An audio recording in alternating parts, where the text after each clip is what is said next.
ओम शांति। 10 अगस्त 2026 के ईश्वरीय महावाक्य। पहले सुनते हैं मुरली के मुख्य पॉइंट्स। बाबा ने कहा, एकांत में बैठ यही अभ्यास करते रहो। हम जैसे इस दुनिया में हैं ही नहीं। इस शरीर का भान उड़ाते चलो। बहुत उकीर, उमंग से, धीरज से और समझ के साथ बाप को याद करो। ऐसा अभ्यास हो जो बस एक बाबा की याद में ही शरीर का अंत हो। फिर बाबा ने कहा, यहाँ सबके शरीर पुराने हैं, इसलिए कुछ न कुछ कर्म भोग चलता रहता है। लेकिन कभी यह उम्मीद नहीं रखनी कि बाबा हमें मदद करे। जितना हो सके योग बल से काम लो। योग से ही आयु बढ़ेगी। अपनी मेहनत करो, कृपा नहीं मांगो। बाप समान निरहंकारी बन सेवा करो, श्रीमत पर चलो। अगर कहीं अपनी मत दिखाई तो तकदीर को लकीर लग जाएगी। लास्ट में बाबा ने कहा, जब तुम देही अभिमानी थे तो किसी की खामियां नहीं निकालते थे। आपस में बहुत प्यार था। अब फिर से वही अवस्था धारण करनी है। जैसे बाप अपकारियों पर भी उपकार करते हैं, ऐसे तुम भी करो। सुखदायी बनो, आपस में लड़ो झगड़ो नहीं। अब सुनते हैं महावाक्यों को विस्तार से। मुरली का सार। मीठे बच्चे, जैसे बाप अपकारियों पर भी उपकार करते हैं, ऐसे तुम भी फॉलो फादर करो, सुखदायी बनो। इस देह को भूलते जाओ। प्रश्न, देही अभिमानी रहने वाले बच्चों की मुख्य निशानियां क्या होंगी? उत्तर, पहली निशानी, उनका आपस में बहुत बहुत रूहानी प्रेम होगा। दूसरी, वे कभी एक दो की कमियों का वर्णन नहीं करेंगे। तीसरी, वे बहुत बहुत सुखदायी होंगे। चौथी, उनकी खुशी कभी गायब नहीं होगी, सदा अपार खुशी में रहेंगे। पांचवी, कभी मतभेद में नहीं आएंगे। छठी, हम आत्मा भाई भाई हैं, इस स्मृति से गुणग्राही होंगे। उन्हें सबके गुण ही दिखाई देंगे। वे खुद भी गुणवान होंगे और दूसरों को भी गुणवान बनाएंगे। सातवीं, उन्हें एक बाप के सिवाय और कोई याद नहीं आएगा। ओम शांति। ऊंच ते ऊंच बेहद के बाप के सम्मुख तुम सब बच्चे बैठे हो। तुम कितने भाग्यशाली हो जो ऐसा बाप मिला है। तुम ज्ञान सागर बाप के पास आए हो, ज्ञान रत्नों से झोली भरने, कमाई करने। बाप तुम मीठे मीठे बच्चों को कितना ऊंच ले जाते हैं। बाप तो सिर्फ तुम बच्चों को ही देखते हैं, उनको तो किसी को याद नहीं करना है। इनकी आत्मा को तो बाप को याद करना है। बाप कहते हैं, हम दोनों तुम बच्चों को ही देखते हैं। मुझ आत्मा को तो साक्षी हो नहीं देखना है, परंतु बाप के संग में मैं भी ऐसे देखता हूँ। बाप के साथ रहता तो हूं ना, उनका बच्चा हूं तो साथ में देखता हूँ। मैं विश्व का मालिक बन घूमता हूँ, जैसे कि मैं ही यह करता हूँ। मैं दृष्टि देता हूँ। देह सहित सब कुछ भूलना होता है, बाकी बाप और बच्चा जैसे एक हो जाते हैं। तो बाप समझाते हैं, मीठे बच्चे खूब पुरुषार्थ करो। जैसे बाप अपकारियों पर भी उपकार करते हैं, ऐसे तुम भी फॉलो फादर करो, सुखदायी बनो। आपस में कभी लड़ो झगड़ो नहीं। अपने को आत्मा समझ इस देह को भूलते जाओ। सिवाय एक बाप के और कोई याद न आए। यह भी जैसे जीते जी मौत की अवस्था है। इस दुनिया से जैसे मर गए, कहते भी हैं आप मुए, मर गई दुनिया। यहाँ तुमको जीते जी मरना है। शरीर का भान उड़ाते रहो। एकांत में बैठ अभ्यास करते रहो। सवेरे एकांत में बैठ अपने साथ बातें करो। बहुत उकीर, उमंग से बाप को याद करो। बाबा, बस अभी हम आपकी गोद में आया कि आया। बस एक की याद में ही शरीर का अंत हो। इसको कहा जाता है एकांत। बाप को याद करते करते यह शरीर रूपी चमड़ी छूट जाएगी। तुम जानते हो यह पुरानी दुनिया, पुरानी देह खलास हो जानी है। बाकी पुरुषार्थ के लिए थोड़ा सा संगम का समय है। बच्चे पूछते हैं, बाबा यह पढ़ाई कब तक चलेगी? बाबा कहते, जब तक दैवी राजधानी स्थापन हो जाए तब तक सुनाते रहेंगे, फिर ट्रांसफर होंगे नई दुनिया में। यह पुराना शरीर है, कुछ न कुछ कर्म भोग भी चलता रहता है। इसमें बाबा मदद करे यह उम्मीद नहीं रखनी चाहिए। देवाला निकला, बीमार हुआ, बाप कहेंगे यह तुम्हारा हिसाब किताब है। हाँ, फिर भी योग से आयु बढ़ेगी। अपनी मेहनत करो, कृपा मांगो नहीं। बाप को जितना याद करेंगे इसमें ही कल्याण है। जितना हो सके योग बल से काम लो। भक्ति मार्ग में गाते हैं, मुझे पलकों में छिपा लो। प्रिय चीज को नूरे रत्न प्राण प्यारा कहते हैं। यह बाप तो बहुत प्रिय है, परंतु है गुप्त। उनके लिए लव ऐसा होना चाहिए जो बात मत पूछो। बच्चों को तो बाप अपनी पलकों में छिपाते ही हैं।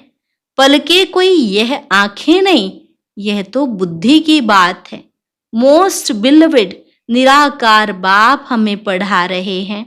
वह ज्ञान का सागर, सुख का सागर, प्यार का सागर है। ऐसे मोस्ट बिलविड बाप के साथ कितना प्यार होना चाहिए।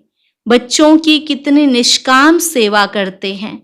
तुम बच्चों को हीरे जैसा बनाते हैं। कितना मीठा बाबा है, कितना निरहंकारी बन तुम बच्चों की सेवा करते हैं। तो तुम बच्चों को भी इतने प्यार से सेवा करनी चाहिए। श्रीमत पर चलना चाहिए। कहाँ अपनी मत दिखाई तो तकदीर को लकीर लग जाएगी। तुम बच्चों का आपस में बहुत बहुत रूहानी प्रेम होना चाहिए, परंतु देह अभिमान में आने के कारण वह प्यार एक दो में नहीं रहता है। एक दो की खामियां ही निकालते रहते हैं। फलाना ऐसा है, वह यह करता है। तुम जब देही अभिमानी थे तो किसकी खामियां नहीं निकालते थे। आपस में बहुत प्यार था। अब फिर वही अवस्था धारण करनी है। पहले तुम कितने मीठे थे, फिर ऐसा मीठा सदा सुखदाई बनो। देह अभिमान में आने से दुखदाई बने तो तुम्हारी रूहानी खुशी गायब हो गई, लाइफ भी छोटी हो गई। अब फिर बाप आया है तुम्हें सतो प्रधान बनाकर सदा सुखदाई बनाने। तुम जितना बाप को याद करते रहेंगे उतना खामियां निकलती जाएंगी, मतभेद निकलता जाएगा। यह पक्का याद रहे, हम भाई भाई हैं। आत्मा भाई भाई को देखने से सदैव गुण ही दिखाई पड़ेंगे। सबको गुणवान बनाने की कोशिश करो। अवगुणों को छोड़ गुणों को धारण करो। कभी किसी की ग्लानि नहीं करो। कोई कोई में ऐसी खामियां हैं जो खुद भी समझ नहीं सकते हैं। वह तो अपने को बहुत अच्छा समझते हैं, परंतु खामी होने के कारण कहाँ न कहाँ उल्टा बोल निकल पड़ता है। सतो प्रधान अवस्था में यह बातें नहीं होती। अपने आप को देखो कि हम कितने मीठे बने हैं। हमारा बाप के साथ कितना लव है। बाप से लव ऐसा हो जो एकदम चटका रहे। बाबा आप हमको कितना ऊंच समझदार बनाते हो, स्वर्ग का मालिक बनाते हो। ऐसे अंदर में बाप की महिमा कर गदगद होना चाहिए। रूहानी खुशी में रहना चाहिए। गाते भी हैं, खुशी जैसी खुराक नहीं। बाप के मिलने की भी कितनी खुशी रहनी चाहिए। संगम पर ही तुम बच्चों को 21 जन्मों के लिए सदा खुशी में रहने की खुराक मिल जाती है। फिर कोई को किसी बात की चिंता नहीं रहती है। अभी कितनी चिंताएं हैं, इसलिए उसका असर शरीर पर भी आता है। तुमको तो कोई बात की चिंता नहीं। यह खुशी की खुराक तुम एक दो को खिलाते रहो। एक दो की यह जबरदस्त खातिरी करनी है। ऐसी खातिरी मनुष्य मनुष्य की कर नहीं सकते। तुम बाप की श्रीमत पर यह खातिरी करते हो। खुश खैराफत भी यह है किसको बाप का परिचय देना। यह ज्ञान और योग की फर्स्ट क्लास वंडरफुल खुराक है। यह खुराक एक ही रूहानी सर्जन द्वारा मिलती है।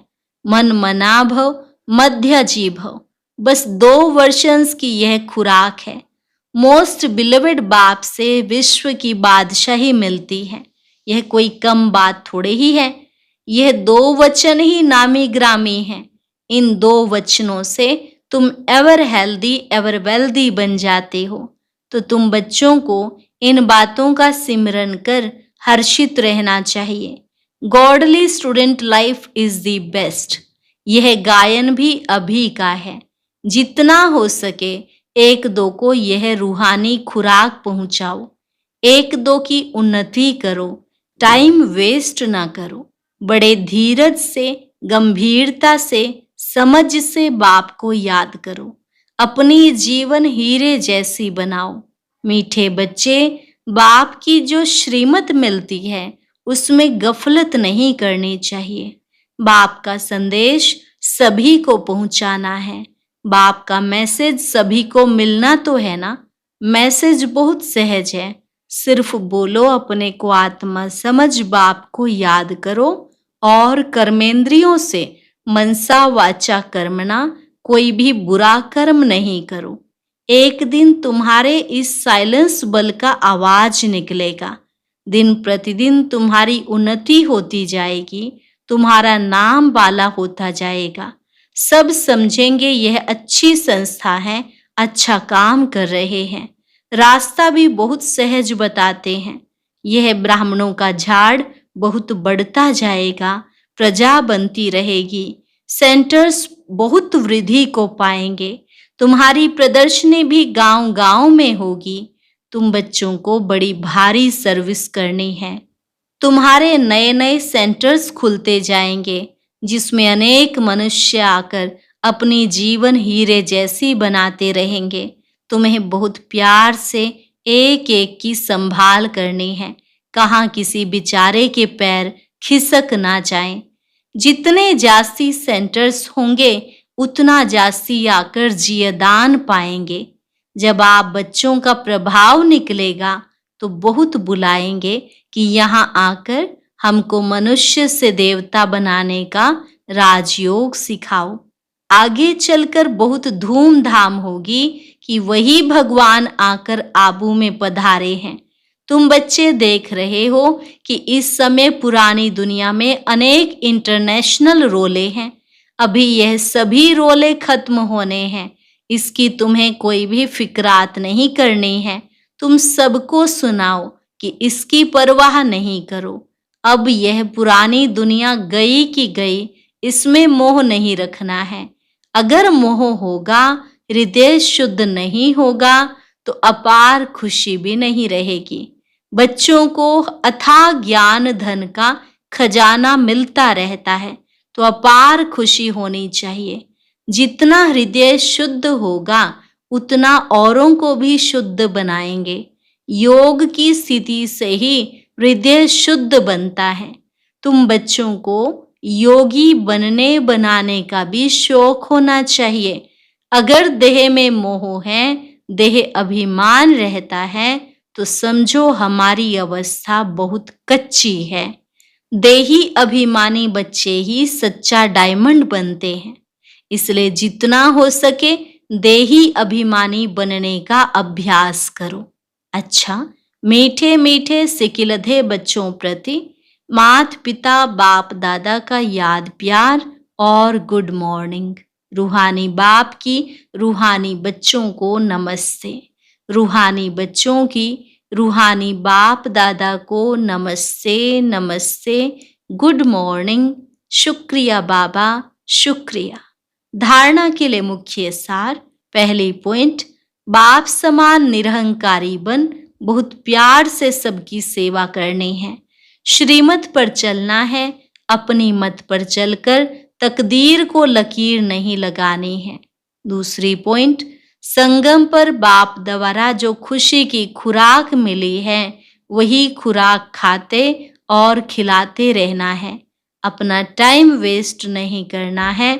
बड़े धीरज से, गंभीरता से, समझ से बाप को याद कर अपनी जीवन हीरे जैसी बनानी है। वरदान: आसक्ति को अनासक्ति में परिवर्तन करने वाले शक्ति स्वरूप भव। आसक्ति को अनासक्ति में परिवर्तन करने वाले शक्ति स्वरूप भव। शक्ति स्वरूप बनने के लिए आसक्ति को अनासक्ति में बदली करो। अपनी देह में, संबंधों में, कोई भी पदार्थ में यदि कहाँ भी आसक्ति है तो माया भी आ सकती है और शक्ति रूप नहीं बन सकते। इसलिए पहले अनासक्त बनो, तब माया के विघ्नों का सामना कर सकेंगे। विघ्नों के आने पर चिल्लाने व घबराने के बजाय शक्ति रूप धारण कर लो तो विघ्न विनाशक बन जाएंगे। स्लोगन: रहम निस्वार्थ और लगाव मुक्त हो, स्वार्थ वाला नहीं। रहम निस्वार्थ और लगाव मुक्त हो, स्वार्थ वाला नहीं। मातेश्वरी जी के अनमोल महावाक्य। जीवन की आश पूर्ण होने का सुहावना समय। हम सभी आत्माओं की बहुत समय से यह आश थी कि जीवन में सदा सुख शांति मिले। अब बहुत जन्म की आशा कब तो पूर्ण होगी। अब यह है हमारा अंतिम जन्म। उस अंत के जन्म की भी अंत है। ऐसा कोई नहीं समझे मैं तो अभी छोटा हूं। छोटे बड़े को सुख तो चाहिए ना, परंतु दुख किस चीज से मिलता है उसका भी पहले ज्ञान चाहिए। अब तुमको नॉलेज मिली है कि इन 5 विकारों में फंसने कारण यह जो कर्म बंधन बना है उनको परमात्मा की याद अग्नि से भस्म करना है। यह है कर्म बंधन से छूटने का सहज उपाय। इस सर्वशक्तिमान बाबा को चलते फिरते श्वासों श्वास याद करो। अब यह उपाय बताने की सहायता खुद परमात्मा आकर करता है, परंतु इसमें तो पुरुषार्थ हरेक आत्मा को करना है।